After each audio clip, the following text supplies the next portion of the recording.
To start off this video, think back to those definitions. We had joint probability that had to do with the word and. We had another kind of proportions. Proportions, technically, we didn't talk about probability back then. That had to do with the word or. So this right here, addition rule. This is for the word or. So this is the Oregon video. Ha ha ha.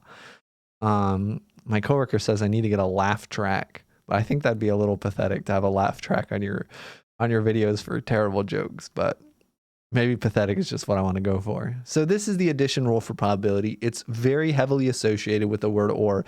However much room you have on your notes, draw it that big, because this is what we're talking about right here, or. So let's start. Imagine that we have a sample of 10 jelly beans. It's the same sample as in the other videos, okay? From this set of 10, we're going to draw one jelly bean. What's the probability of drawing a jelly bean that is purple or red?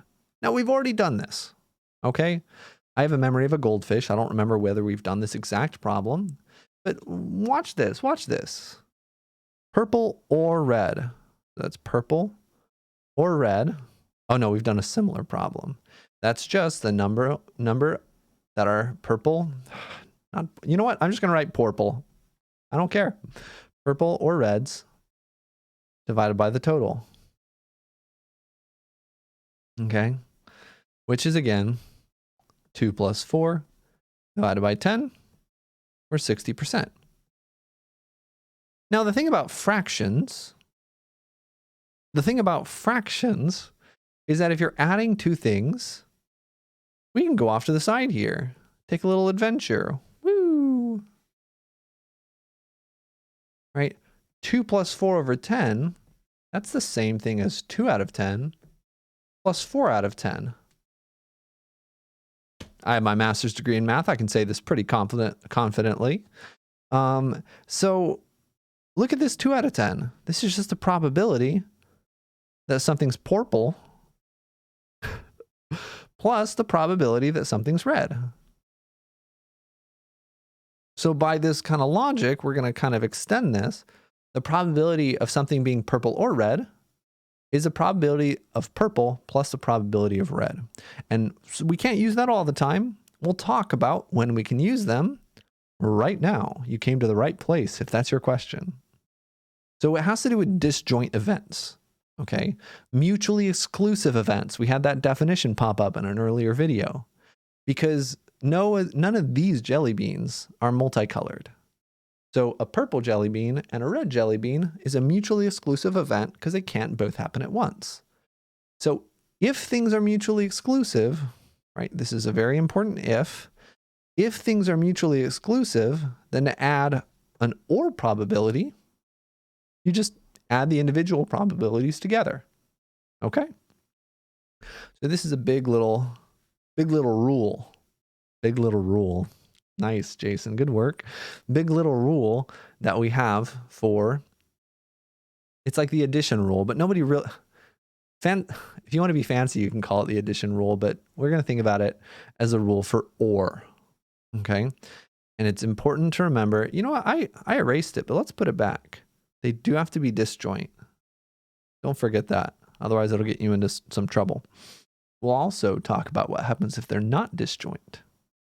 So let's do an example. We have some researchers, and these researchers are randomly assigning. Randomly assigning is important.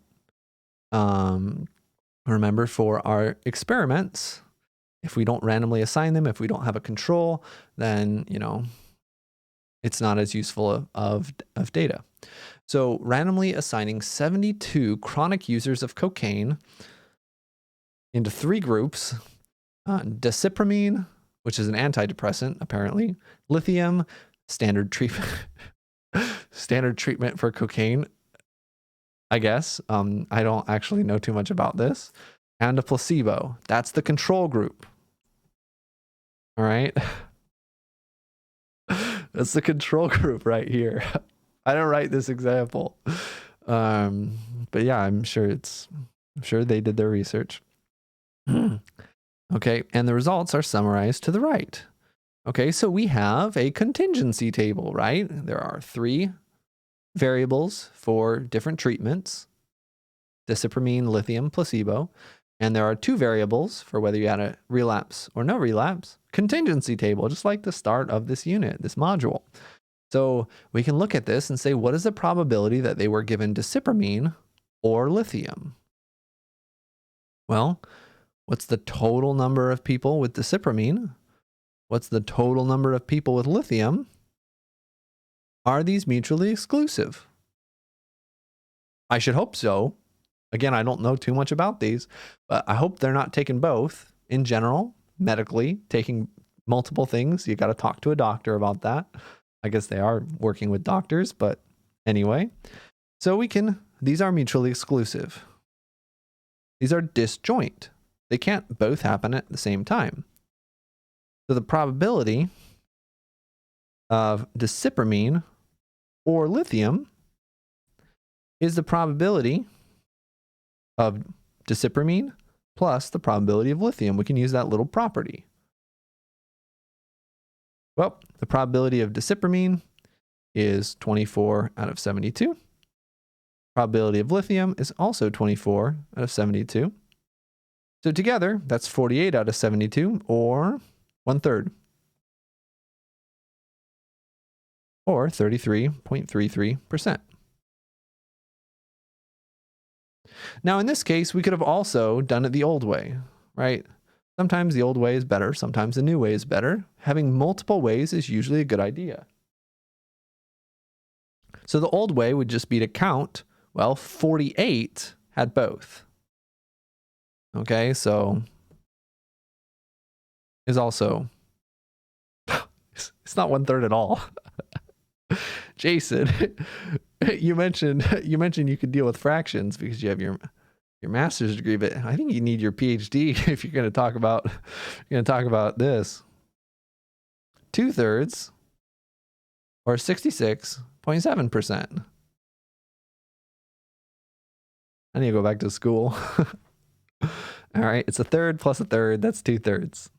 Okay, and that's one utilization of this property. What's the probability? Let's look at part B now. What's the probability that they had lithium or relapsed? Are these disjoint? Can they both happen at the same time? Yes, they can, right? In fact, there were 18 people who had lithium and relapsed. Okay, so these are not disjoint. We can't use this property. I don't think we need that many lines. These are not disjoint. Property doesn't apply. Later on, we'll talk about what we can do here. I might even give you a little taste early, a little surprise, but let's look at this.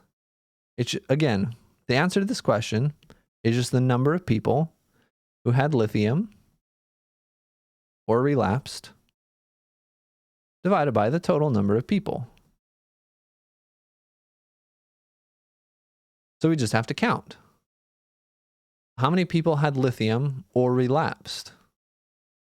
So lithium is going to be, these people had lithium and these people relapsed.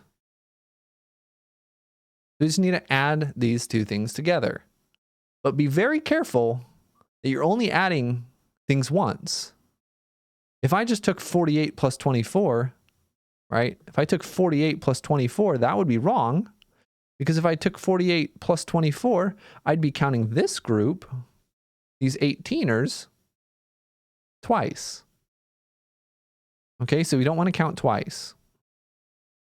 So what we're going to do, there's kind of two ways of approaching this. You could say, well, there's 48 who relapsed.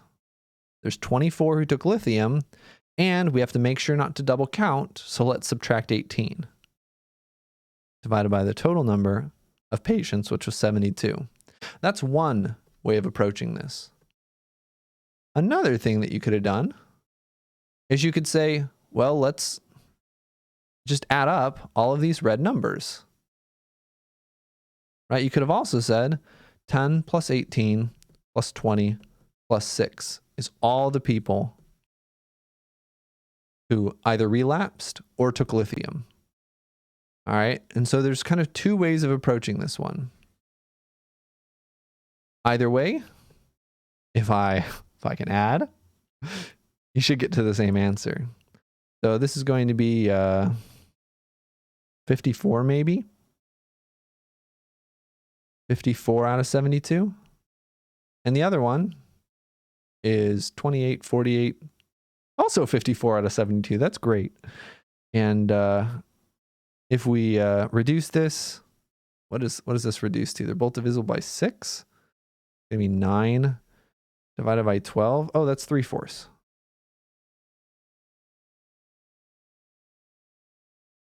Or 75%. So 75% of these subjects either relapsed or had lithium. Okie dokie. And, oh, there's another one.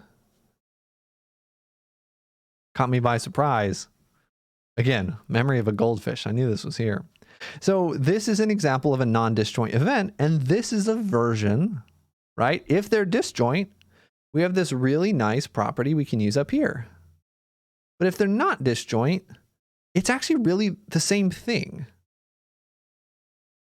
Why is it the same thing? It can't be the same thing, Jason. What are you talking about? I'll show you. So if they're not disjoint, it's the same as before. You just add the individual probabilities together and subtract the probability of both. And this is 0 if they're disjoint. So if you'd like to, this is maybe a good comment, for OR problems, you can always use this. The other one you can only sometimes use. But this one you can always use. All right? Because if they're mutually exclusive, if they're disjoint, that last piece is just going to equal 0. And you can actually see that we basically use this exact property right here. The reason why we have to subtract the overlap, subtract the things that are in both cases, is because we're double counting otherwise, right? If they're not mutually exclusive, we're double counting a subgroup right here. So we have to uncount that double count. All right. And that is the last thing in this video. Let me know if you have questions.